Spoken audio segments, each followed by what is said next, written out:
And so I always felt when Aaron was in his prime, because he was such a pretty player. I mean, I always thought Elway was better than Marino, but Marino was prettier. The aesthetic, the way he let go of the ball, his release. I mean, Marino was just like magical to watch. Same with Aaron Rodgers. And I don't think Favre's the comp. I always thought Aaron's comp was Dan Marino. You want more titles, you want more trophies, right? Marino didn't get any. Aaron got one. But, God, they're beautiful throwers of the football. I mean, Aaron, like, throws with his feet not on the ground. It's like a magician. It's wild. But I always thought he was a little overvalued in his prime, where people were saying he's better than Brady. And I'm like, Brady's stacking trophies. What are we doing here? This is not baseball where we care about your stats. It's football. Show me your Lombardis. But now I think Aaron's actually massively undervalued. So I want to remind everybody, especially the media that keeps telling me he's washed. He did win the AFC North last year over a stacked roster in Baltimore and Lamar Jackson and Joe Burrow, who played a handful of games, but he did win the North. By the way, at 41, he almost threw as many touchdown passes as Bo Nix, Josh Allen, and Sam Darnold with an awful receiving core. In fact, Aaron was the only quarterback in the league with this stat line: at least 65% completion percentage, at least 24 touchdowns, and 7 or fewer interceptions. He was the only guy in the league. Bad receiving core, broken offensive culture, hit and miss offensive line, and an average running back room. In fact, PFF last year went and rated all wide receivers and tight ends in the league, right? Top 50. Steelers had nobody. Arizona had 2. Okay, so you're talking about a broken offensive culture for years, a bad receiving room. I mean, I like Freiermuth, but, whatever. Look, they didn't have very good weapons. Offensive line until last year, Aaron gets some credit for this, was sort of disjointed. And so and he carried him to 10 wins. And by the way, he had to win games against the Lions and the Ravens to get into the playoffs, and he was excellent against both, considering what he was working with. Against Detroit, he had 270 yards, no turnovers. Against the Ravens, he had 290 yards and no turnovers. He had to win those games. Those are good teams. There was a lot of pressure. He had a one-man receiving core, and he won both games and played well. I'm genuinely confused because Colin was saying just recently that the Steelers are making a mistake by bringing back Aaron Rodgers and that they're completely out of touch when it comes to offense. And now he's absolutely praising Aaron Rodgers and claiming he's far better than anyone is willing to admit. So I honestly can't keep track of where we stand on Aaron Rodgers from one moment to the next. I really can't. But before I get started, Pittsburgh Steelers fans, please do not forget to subscribe and watch the full-length video. When you do that, the views go through the roof, the subscribers go through the roof. And it's not about chasing either of those things. It's about being able to create Steelers content that people genuinely want to watch and discuss, so we can keep having the most honest, unbiased, grounded, and authentic conversations about the Pittsburgh Steelers. It truly makes a massive difference. So please consider doing that. But yeah, I'm excited that he knows this is his final year, because I think that brings a different level of intentionality and a different level of focus. However, we've engaged in some major revisionist history when it comes to Aaron Rodgers. First of all, blaming Aaron Rodgers for not stacking rings like Tom Brady. I mean, we can't pick and choose when we want to say that winning is a quarterback stat and when it isn't. We just can't keep doing that. The perfect example of that is Jalen Hurts. He won a Super Bowl, and yet Colin is not saying that Jalen Hurts is better than Lamar Jackson, Josh Allen, or Joe Burrow. The reality is that the Packers did not do a good enough job of supporting Aaron Rodgers over his entire career there. They simply didn't. Whether you look at the offensive side or the defensive side depending on the season. Tom Brady had excellent coaching throughout his entire career. And again, I'm not trying to have a whole debate about who's better between Tom Brady and Aaron Rodgers here, but I know that Colin thinks Josh Allen is better than Patrick Mahomes. And yet Patrick Mahomes has 3 rings and Josh Allen has 0. We find ourselves in a very similar situation with Aaron Rodgers. Now, at the end of the day, I would still take Tom Brady over Aaron, but we use this kind of conversation to unfairly diminish our opinion of Aaron when Aaron is truly a leap above most. You hear this, right? When Mahomes first burst onto the scene in the NFL, the constant refrain was, "We've never seen anything like this." Oh my gosh, have you ever witnessed this before? And even now, when he makes a spectacular play in 2024, 2025, 2026, people say, oh my gosh, no other quarterback could do that. Have you ever seen that? And yet you can go back and watch Aaron Rodgers highlights and realize, Aaron Rodgers has been doing this for like a decade. Aaron Rodgers is special. Aaron Rodgers is elite. I almost think we lose sight of some of these things because either you're a newer fan, which is cool, Welcome, and you didn't really watch Aaron, or for those of you who are in your 20s, 30s, or whatever, you watched him when you were too young to truly understand what you were seeing. Also, during Aaron Rodgers' actual heyday, his real prime, we didn't have the level of access we have right now. We didn't have, first of all, FS1 barely existed for most of that time. YouTube wasn't what YouTube is now, social media wasn't what social media is now. We didn't have the same access to the games that we have today. So you didn't really understand and see what Aaron Rodgers brought to the table. And Aaron has always had a contentious relationship with the media. So much of the context we've been given about Aaron was filtered through a negative perception via the media. Always. Back in 2008, 2009, 2010, 2011, 2012, right? So that's just the way it was. And that's why, in the more modern era of sports, we get to form our opinions much more independently because we have access to so much more information right now, in a way that we simply didn't before. But if you go back and watch Aaron Rodgers, you will see just how special he truly was.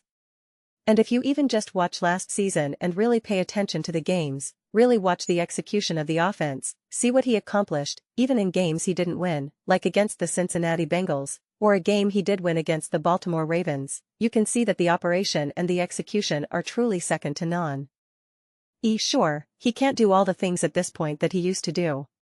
But his ability to operate, his football IQ, is through the absolute roof. That's why he's able to put up some of these statistics. It's not because of his athleticism, it's not because of his arm strength anymore, it's not because of his amazing vision necessarily, it's his ability to understand football at the absolute highest degree. We always say things like, LeBron James is a basketball genius. And similarly, Aaron Rodgers is an absolute football genius.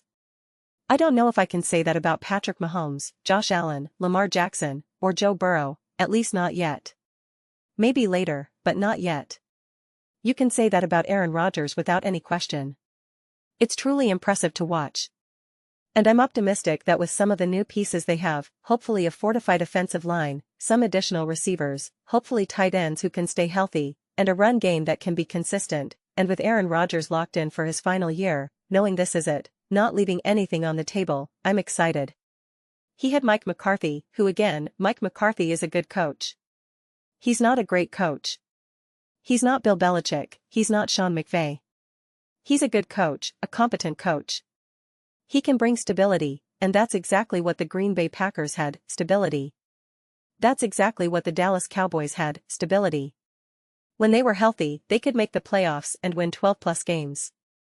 They didn't shock anyone with their game plans or strategic play calling, especially in playoff games. So it'll be interesting to see what happens when you reunite Mike McCarthy and Aaron. But I honestly can't keep up with how we feel about Aaron in any given moment, man. Colin is praising Aaron when just last week I felt like he was saying, what are the Steelers doing? Why are they doing this? They don't spend any money on offense, this and that. So I truly cannot keep up.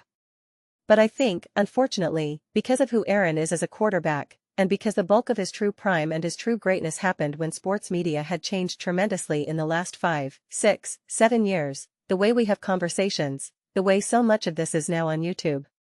Even when FS1 branched out, I think that was around 2014 or 2015, somewhere along those lines, it took a little while for them to gain momentum and popularity. I just think the way we consume these conversations, the way we watch these games, Aaron kind of missed that boat, right? It really started to catch fire once Mahomes, Allen, Lamar, etc., truly entered the league, because then it became, oh my gosh, there are so many quarterbacks, so many teams right now that are must-watch TV. As great as Peyton Manning was, or Phillip Rivers, they weren't quite must-watch TV in the same way. They were great, they were awesome, and I wanted to watch them, but it's just a little different when you're talking about what Josh Allen does, what Lamar does, what Mahomes does. So I think people are probably watching more games than they ever have and more quarterbacks than they ever have, and I believe the ratings would show that. I don't think all the rating increases are necessarily just about having more fans overall. I think you're also having more fans watch other games as well, which then boosts the ratings. And I think Aaron, for the most part, kind of missed that stretch, missed that wave. He got caught at the tail end of it, because what was he, the MVP in 2020 and such? Obviously, that was a specific time in most people's lives. So I think we just have some distorted views of who Aaron is, and that's why I really encourage you, just search for Aaron Rodgers highlights, and you'll come away thinking, this is easily one of the greatest quarterbacks I've ever witnessed in my entire life. And no one can ever say that he had stacked rosters, stacked this, stacked that. What's that one stat? It's that the only time he ever had a top 10 defense was when he won the Super Bowl. Right? The moment he had a top defense, he won the Super Bowl. I'm pretty sure that's accurate. So yeah. And even if he had a good offensive roster, he had Mike McCarthy as his head coach. But again, good coach, not great, not spectacular, not Andy Reid, not McVay, not Shanahan. So no matter who you are, you need the support around you. I don't think we have to look at Aaron through this narrow lens of he only won one Super Bowl. Because if that's the case, Eli Manning won too, so therefore he's better than Aaron Rodgers? Got it. Glad we figured that out, because that doesn't make sense. So yeah. It's going to be interesting. Final year. Pittsburgh Steelers. They've definitely prioritized offense these last couple of years, I'll say. It seems like I shouldn't say prioritized, but there's been more of an emphasis on offense. And you have Aaron's final year, final hurrah. You have an experienced coach in Mike McCarthy, an experienced play caller, an experienced defensive mind. I think it's fascinating. Truly fascinating. I do think the division is going to be a lot harder. I think Joe Burrow and the Cincinnati Bengals are going to be great. Lamar Jackson should be healthy. People talk about a stacked Ravens roster, but they were banged up. Lamar was banged up. Their field goal kicker was missing field goals. So the Steelers certainly have to be better than they were last season to legitimately compete, but they're going to compete. They're going to go all in. And everyone loves Aaron Rodgers. I'll end here, but everyone always loves Aaron. That's undeniable. The players absolutely love Aaron. They are going to rally behind this being his last year, wanting to rise to the occasion, wanting to get into the playoffs, wanting to compete, win the division, etc., etc. That will be a rallying cry for this season. I promise you that. I promise you. So I think things like this, Al. So with Cam and others, everyone kind of knows that this is coming to an end for a few players, or close to it. And especially once you move on from Aaron, you have to start the whole who's going to be our quarterback conversation. So this is going to feel like a last hurrah for a handful of players and a handful of leaders on this team, and the team is going to unite behind it. The team is going to unite with it. Especially if they can get some momentum and even just start the season competitively. Not even like they have to start 6-2. Even if they're 4-4 or something, that's enough to be like, come on. Let's go.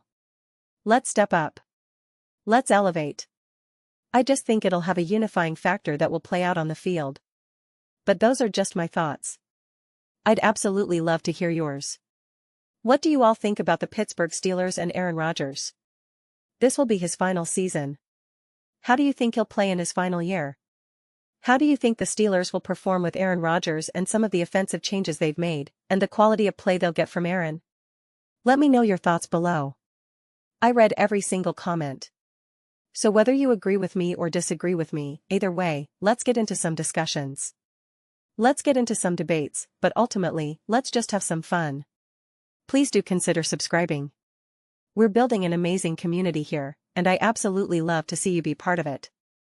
I want to build something that we all genuinely feel connected to, something we're really excited to be part of. I think we're well on our way to doing it. Please don't forget to give this video a thumbs up, as it really does help with visibility and the algorithm. Thank you so much. See you next time.